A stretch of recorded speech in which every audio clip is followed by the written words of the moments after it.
14. kısmet ve inşallah ahir kısmet dinle mecburluk yok onun hakkında. Mevzumuzda La ilahe illallah'ın faziletinin hakkında. Ve şuna şamil olmakının hakkında. Nahmedu ve nusalli ala Resulil Kerim. Dostlarlar, şiyankı geçin gurunları eştenine katı bir kaygı alıyorlar.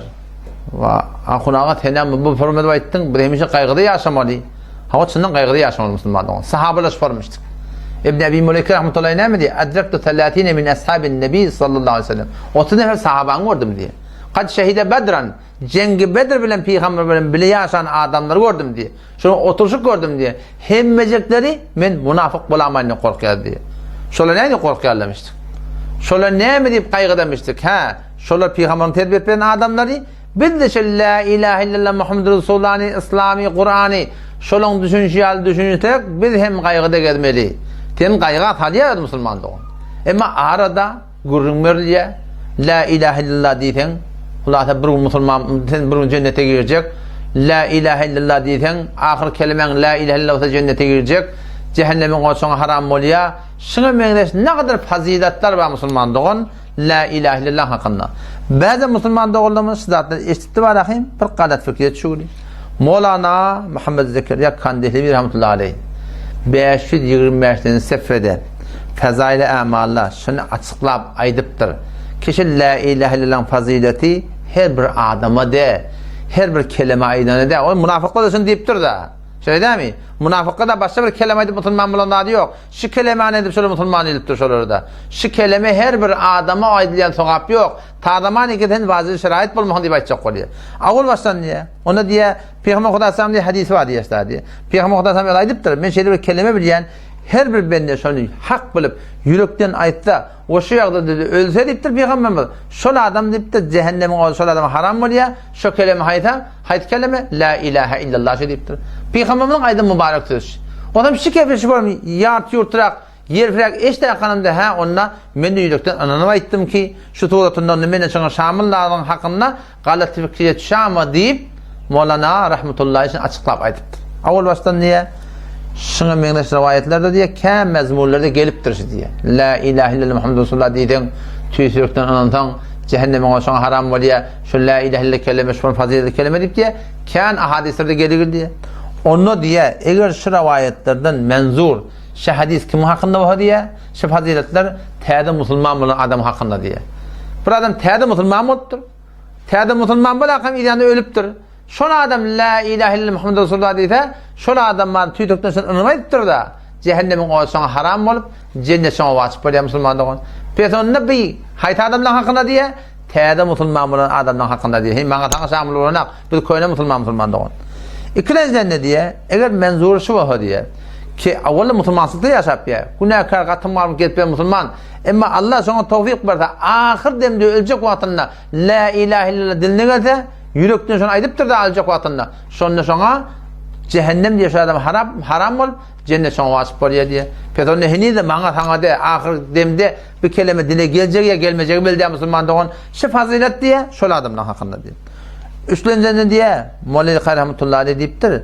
Şiyan hadisleri kaç arada ba la ilahe illallah yürek bilen aytsan cehennemin o da haram oluyor deyiptir. Bula abail İslam'ın urun diye.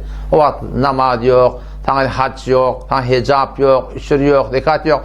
O şadam Allah'ın hakkında aydılan keplebe diye. Sonra sen la ilahe illallah Muhammed Resulullah diysen ne kadar mesuliyetler var. Onlara durmasan diye bu adamın hakkında da teyde Müslümanların hakkında diye. Peygamber bize koyun Müslüman. Henüz bir hadise bir menihin şamil bulunmakta Müslüman doğun.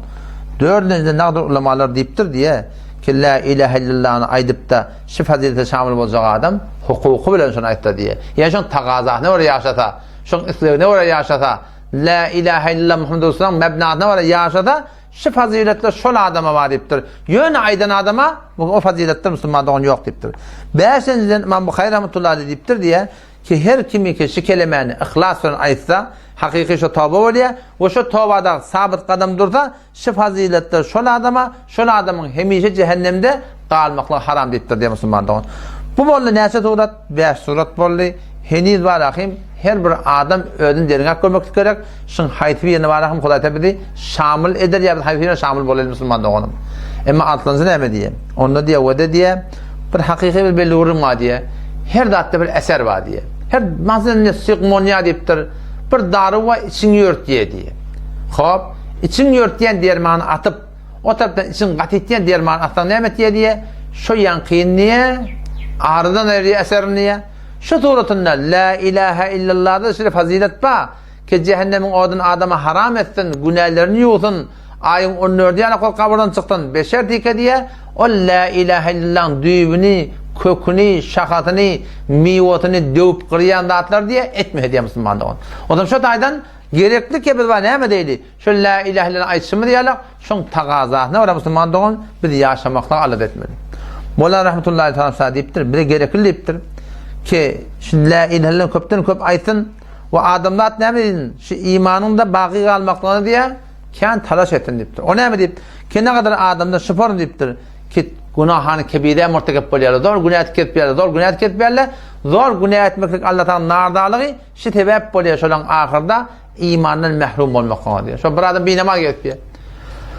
Tadaman ki namaz näme diýense musulman dedi. Emma bir namaz o hamr günahkarçylyk, şu bir namazlyk bilen gitse şu adamlar bir iman etýär diye. Şoňa meneşbet hijabi de şeýle, bir hijabi de şeýle, teleke film gödeme de şeýle, teleke namaz kulakma da şeýle, aýdym tar kulakmak da şeýle. Haýty bir günah bilen bir atdy toratny bolup getsek, musulman da oldum. Şu günah sebep boljak Hudaý taklasyň ahir demde iman bilen set bolmakda.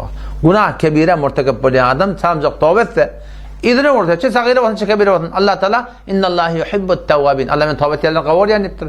Hakkun nas onu hakkını ödemek musulman da galan namaz onu qadalanmaklyk, çyn istiğfar etmeklik ol adam Hudaý Teala gawar ýa. Emma atdy toratny günahly bilen ýaşapda şu toratynda şeýle gelip görüşüne ölüm başına gelse şu günah kebire direkti musulman doğan ne olacak?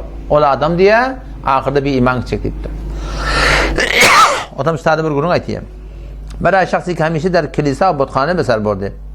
Ve ahir der fehrisi kafiren şumurdu mişevet. En kadar efsus neyiz? Bir adam awal la ilahe kabul etmektir. İslam'ın işi yok, dinin işi yok. Ertekune kafirlik cümlesini mülkörden turuyor. Hop bu lahet bolonu şu. Mına beter efsus yok. Onda olakan efsus var. Amma deyiptir, efsusu vaqi ol bir adamdan şeyim ki umru mescitte geçiriptir diye. Umru şa dermeset güzaran diye. Serencam der fehresi kuffar beşemalayı. Öyle ne diye kafirlik cümlesinden bulur diye. İn netice kesseti günahan ve mubtelaciden mekarhay haram der halveti tanhay. Yekelikte adamdan adam musulman öyle neme yaşap ya meçizde baraya vardan. Emma etekten yok günah işler etiye, haram işler etiye, şeriatta yok taatlar etiye, şu doğrultunda şu günahlar direkt ne bolýar diye. Ahirde iman serp bolýar, kafirlik cümlesinden bolýar diye Hudaý taqqalan. Otam şu taýda musulman dogullam kawatda diýär, hawezen gata etýärdim diýär. Men gata edemem, o da Mevlana Muhammed Zekeriya Kandehli rahmetullahi aleyh aýtmalarını aýdypdyrlar. Tücürün öbür zayba, ağzının da öbür zayba, yumşaklığın var zayba, katılığın da var zayba. Peygamber o kadar sen her vakti membere mi ne diye. Zımga olup Peygamber şikayet aytmadığı ad olupdur. La imane limen la ahdel la. Her kimin sözü olmasa onun imanı olmaz diye aytmıştır Peygamber. Ve her kimin namazı olmasa onun dini olmaz diye aytmıştır. Peygamber'in qata edipdir mi? Peygamber qata edipdir ki şu anında hukum koyuştu. Sen ki musulman söz etýärdiň, tedinde durmaýardyň, Peygamber sana imanın yok dipdir. Sen ki namaz okuymaýardyň, sen dinin yok dipdir Peygamber. Kim aýdypdyr? Peygamber aýdypdyr. Çünkü ehmiyet hukum beter Müslüman sada götürüp güçlü adam Peygamber sallallahu aleyhi ve sellem şu taýdan bu keplerde sarahatın suratında bir-birini aýşma bolýar, ta hesap ödenine getirin. Allah temize tawfik bersin. Vesselamu aleykum ve rahmetullahi ve berekatuhu.